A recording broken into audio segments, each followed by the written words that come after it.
Now loading this month's Leadership Live, where we dive in deep with today's top MedTech leaders,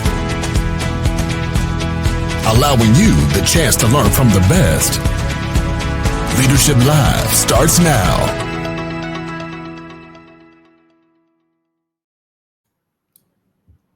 Well, hello, Floodgate family. Thank you so much for joining in this edition of Leadership Live. And I've got an absolute special treat today. Personally, a special one for me. I got Mike Zafirovski, who is currently the founder and chairman of the Zaf Group, which is a family office. But before then, has held a lot of different positions. He's held 5 different GE president positions. He's the CEO of Nortel, president of Motorola, served on the board of Boeing and Stericycle, and DJO Global at the time. It was called that. Now it's called Novus. And was an executive advisor to the Blackstone Group, so helped a lot of their portfolio companies as well. And, with all his spare time, he was also able to figure out how to do 9 Ironmans. And I think last year won the California Ironman for his age group. So, Mike, really impressive background and accomplishments. Thank you so much for joining us.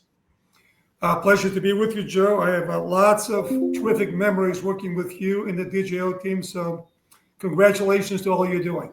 No, thank you. I appreciate it. I know I learned a tremendous amount from you. And that's why when I had this, I'm like, Mike, I've got to have you, because if there's leadership we can learn from, you've definitely learned. You've definitely learned a lot and can teach us a lot. One question I have for you, Mike. All the things you've accomplished and done. It's busy, travel the world and different board meetings, kept the fitness balance, but you also kept a balance with your family. I know you close to your sons, close to your wife, you've got a strong family. I know for executive leaders, that's always a hard thing. How did you achieve that balance over your career? I mean, Joe, thank you very much again. I wish there was a formula. I'm not sure when and how, but probably the best decision I ever made. You go back to my parents, they were 55 when we immigrated to the United States. My mom was 40 when she had me, which is very unusual to be 4 years old to have kids in the old Yugoslavia in a communist country. So whatever from background or culture, I always thought family should be and must be number one. And I took it very seriously, even as moving up the career ladder path, which you just mentioned. But 3 boys, now 9 grandkids. And it has been a gift that keeps on giving. We also moved a number of times while at General Electric. We moved 9 times as a family from Illinois to Minnesota to Belgium to North Carolina to London and Hungary, then Cleveland. And they do say moves either break a family apart or they bring it and make it even stronger together. So, I'll just finish up. I spent 25 years at General Electric. When I joined the company, the advertising campaign was, "We bring good things to life." Mm-hmm. I met my wife at GE. She had a great career. Then she decided to stay mostly at home after her second child. So I think Robin and I took that to heart. We bring good things to life. So that's what we try to do, starting with the family. I love it. And what I heard you say is it was a priority. Your parents showed you as a priority. And even through the moves and the ascension, it stayed a priority. I think that's an important thing to remember, right? So, by the way, not to be jumping too much, but you're probably going to ask me why we started the family business back in 2016. I never expected the boys to want to work with me. They all had wonderful careers already. I told them the reason for starting it. Deep inside us, hoping that maybe one of them would start, maybe the next one in 5 or 10 years. And within 5 years, all 3 boys asked if they could join the business. Anyway, there's just another confirmation. And I'm hoping they don't regret that decision. But it is wonderful to have them now working with me. And, Robin is also quite active. So anyway, so that commitment to the family is paying very nice dividends now as well. That's awesome. A true family office, literally and figuratively, and I love that. Now, you guys just recently made an interesting acquisition you were telling me about earlier. Yeah, just 25 days ago. A wonderful services business. They are steel case, a reseller, but also provide lots of services to organizations, UNC, Duke University, IBM. So lots of customers in Raleigh area, North Carolina, person of deep faith and deep values. So it has been a wonderful addition to the Zaf Group. Oh, incredible. Now, I am curious. You've seen leaders from all different industries, and in Boeing and in Motorola and Nortel, but you also served on some of the boards for the MedTech world. And I'm curious, what attributes do you think make a good leader overall? And are there anything that's unique in the MedTech, med device space? I mean, I do think there's no substitute for references.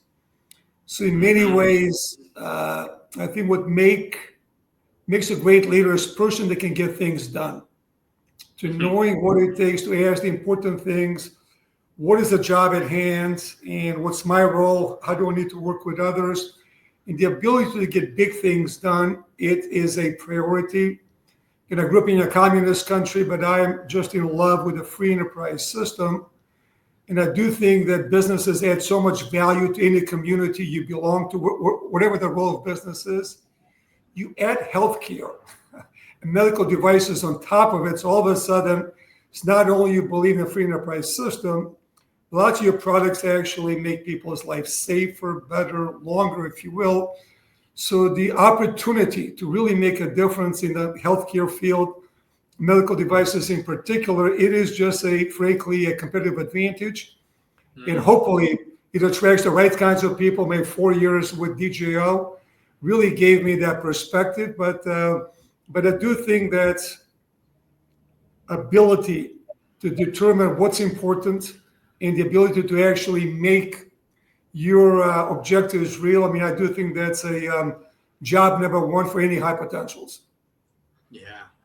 You know what? I think that really simplifies what's that priority and what needs to happen to make it a reality, and then you accomplish that as a leader. That is job number one. I love that. It's put simply there.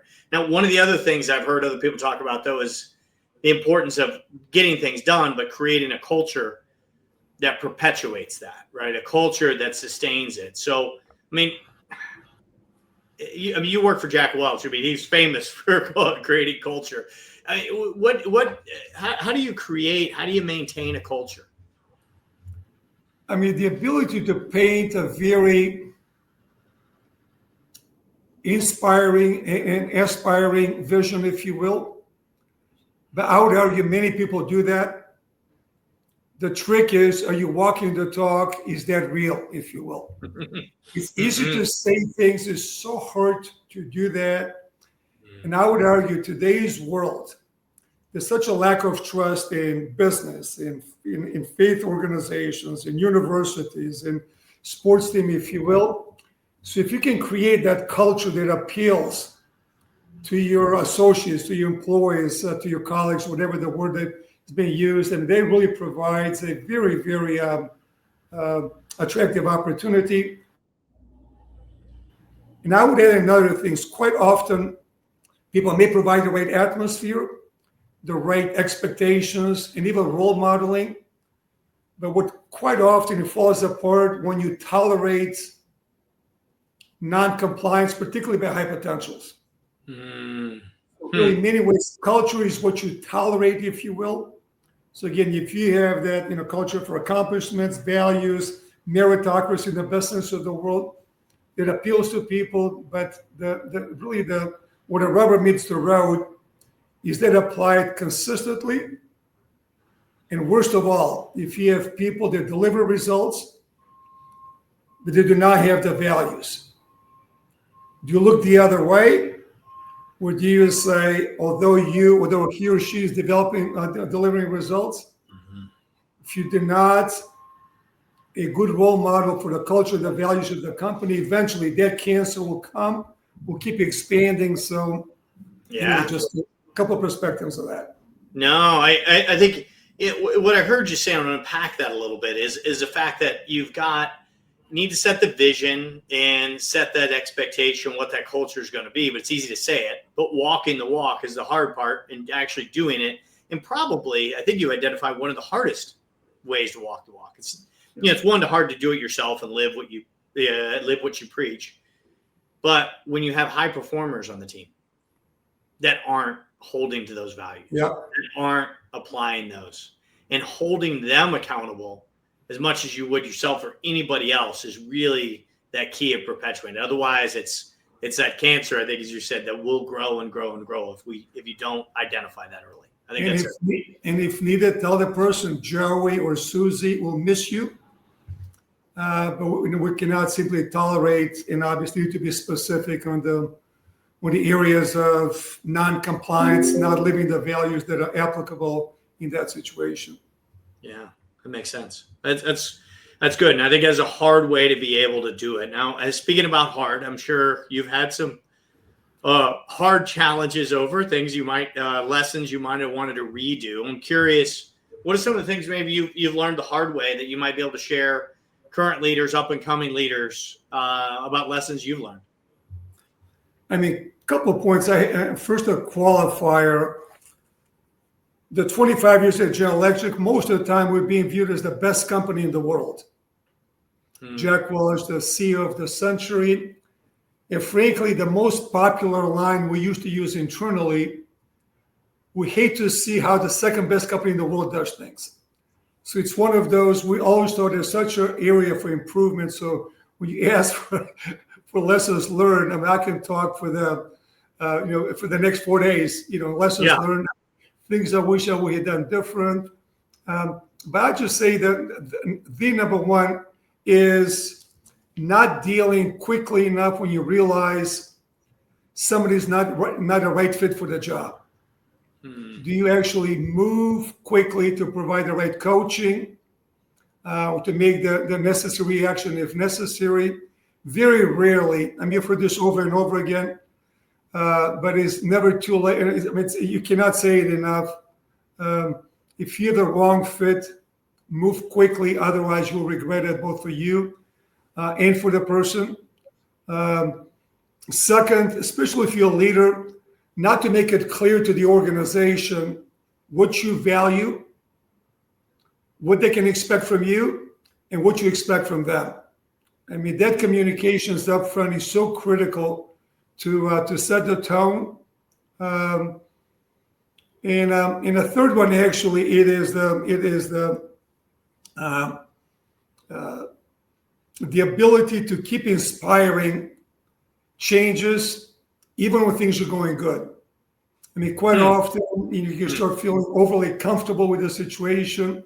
Not that you need a crisis to move forward, but how do you keep painting the future, and what are your progress is significant or stalling, to try to get people excited to come to the office. I mean, you mentioned DJ. I mean, I think you and Mike Mogul both set the tone so highly all the time. Obviously, at DJO and Dr. Comfort, we had our own set of challenges. But you always came with a level of enthusiasm, with a level of conviction, with prioritizing or reprioritizing, and to be able to do that on an ongoing basis. I mean, I really think it's a secret to effective leadership, but also strong collaboration between the team members. Yeah, no, I think it's an interesting thing to point out. You mentioned first, it's that inspiration and that innovation and that enthusiasm when it's going right.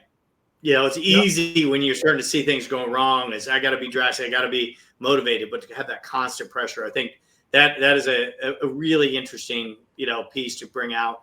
And I thought also is just mentioning, if once you know someone's not the right fit, they're struggling, is to find the coaching, to find the right role, whether it's not with the company or not, but to move quickly, because you said something interesting. It's not right for the company, but it's usually not right for that individual either, right? Yep. That we owe it to them to help make sure that they can get resources and supported or the right role to truly fill out what's necessary for them. I think it's a great lesson.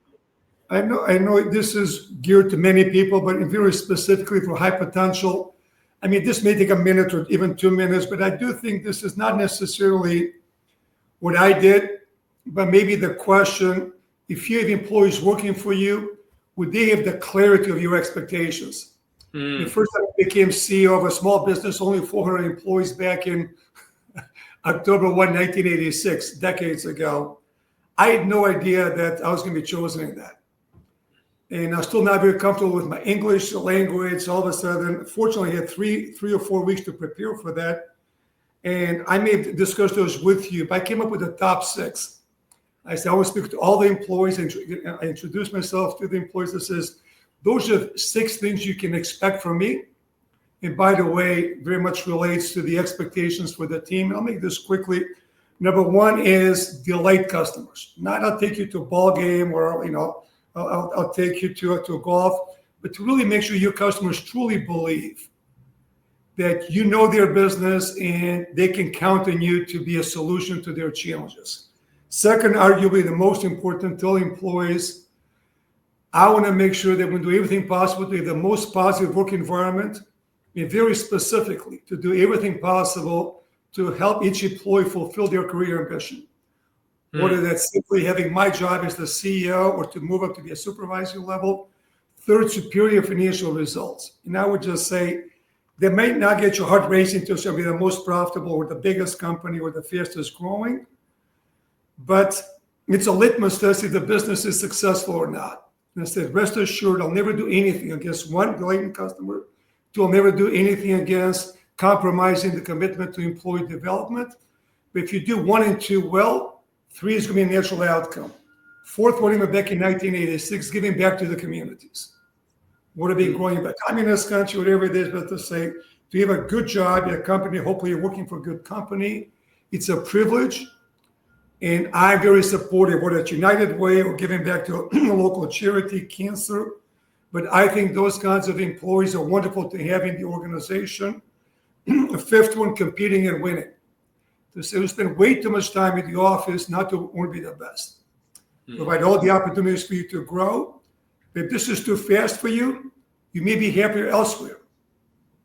But that level of a commitment, you can expect a lot from me, but also we expect from the employees to have this winning combination. The last one, very important, whatever you say the values of the company are. At GE, it used to be the famous 4 E's: energy, energize other, execute, and edge.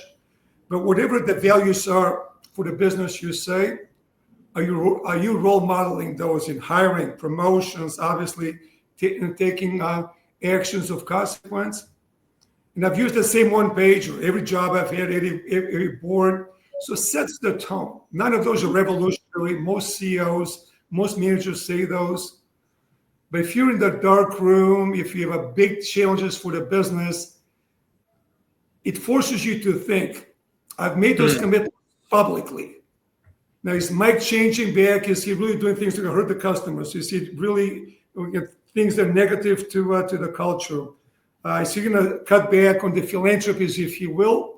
And that makes you think 2, 3, 4 times before making a decision. So anyway, the question to your high potentials is, if you're managing people, do they know what's your general approach to business?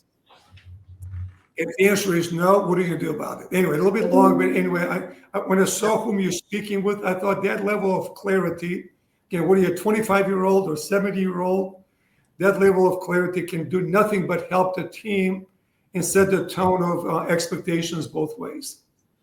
I love those 6 points of clarity. It's motivational, it's clear, it's understandable, and I love the preface you had with it.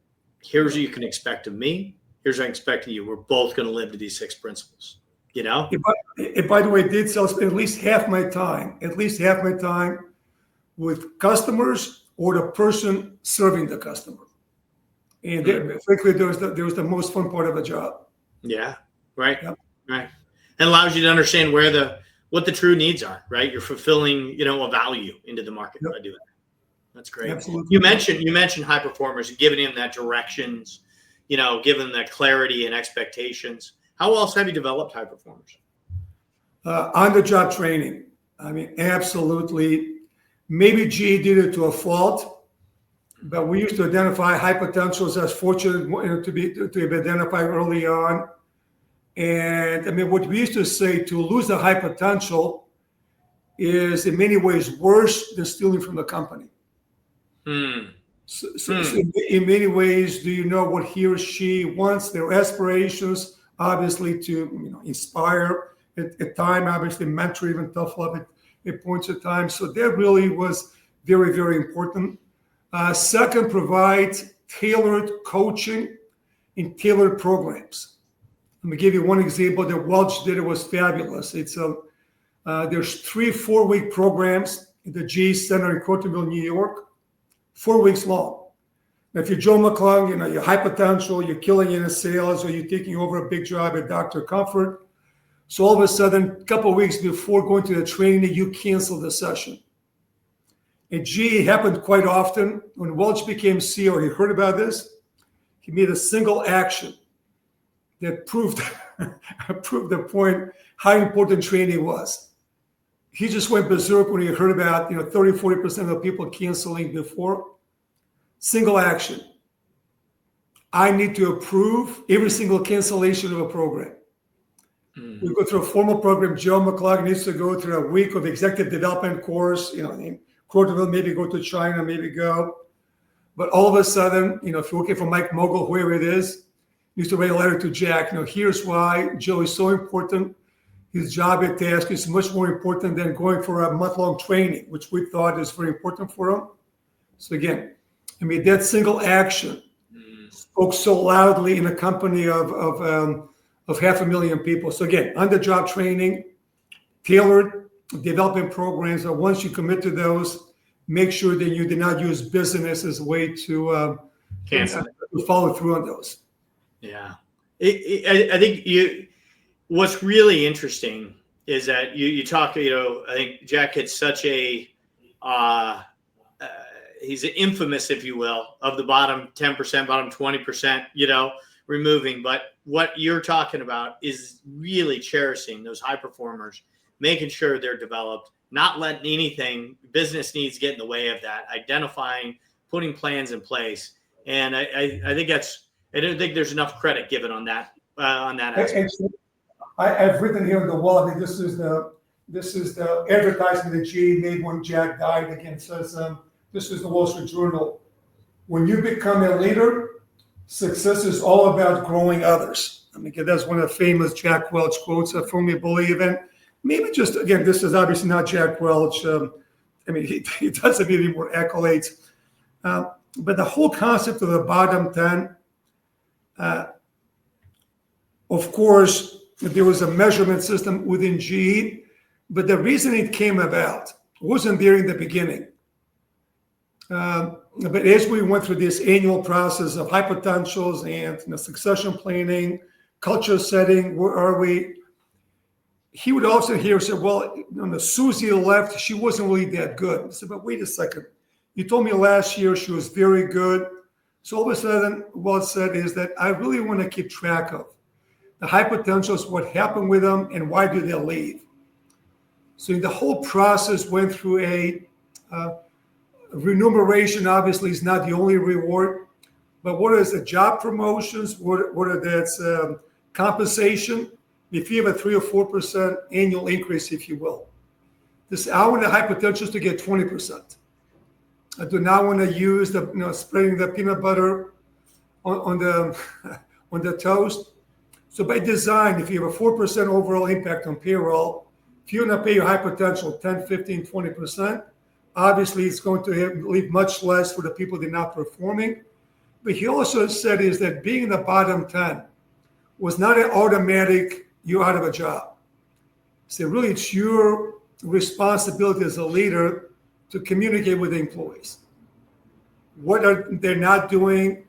I know performance improvement plans are not popular, if you will, but really there was the comment of, unless you have an honest discussion, you can keep deferring making the bad decisions as opposed to being honest with the employee, he or she, and maybe the wrong job, maybe it's the wrong company.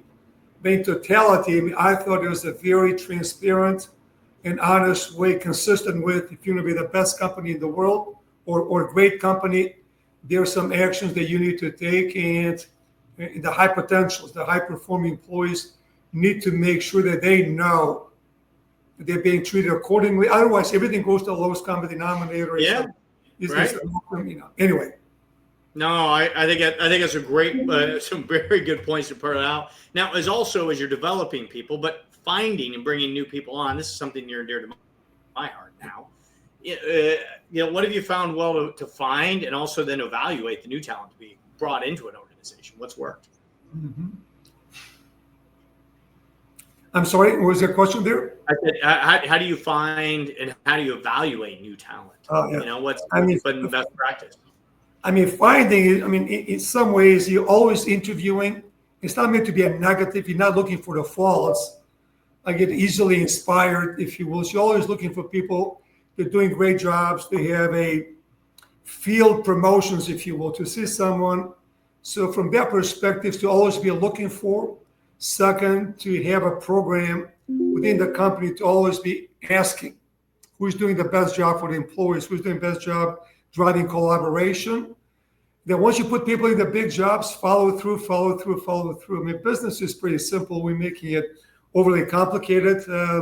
Again, now that you did not follow all the employees, but high potentials, did you stretch them too much? Is that maybe the wrong job, if you will? But really just good old, as I said, on-the-job training, and for the high potentials, make sure that they're always challenged. That's great. I don't know if you recall the interview when I interviewed with you for my my role as a general manager. Do you remember the question you asked me? What leadership position did you hold in high school? I thought that was interesting as a, my mid-30s. Curious, do you remember the purpose of the question? I'm putting you on the spot here. So no, yes, I do. Obviously, I ask many questions, but it's never too late to grow. Mm-hmm. But whether that's sports, clubs, fraternities, not-for-profits, if you will, it's amazing how many of those traits start early in life for some people. So again, it's simply just another piece of information. And if you're in teams, what are you leading the team? Or you're on a team, so what are you, the star player or the manager of the team or a player and a player sitting on the bench? Again, many things, sports specifically included. It's a very good proxy for life. Yeah. Team sports and individual sports. But anyway, yes, I do. Yeah, you lead when you don't have to. Probably shows your proclivity to want to lead when you do.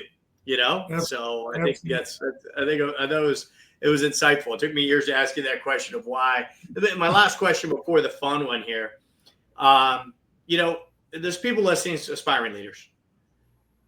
What should they do if they want to be tapped? They want to be noticed for that first leadership opportunity. What would you recommend for them? Be curious. If it's a town hall meeting, ask a question. Level meeting, be thoughtful, if you will.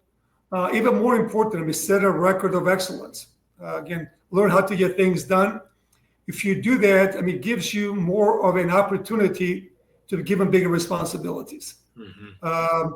And if it's a tough job, raise your hand. It's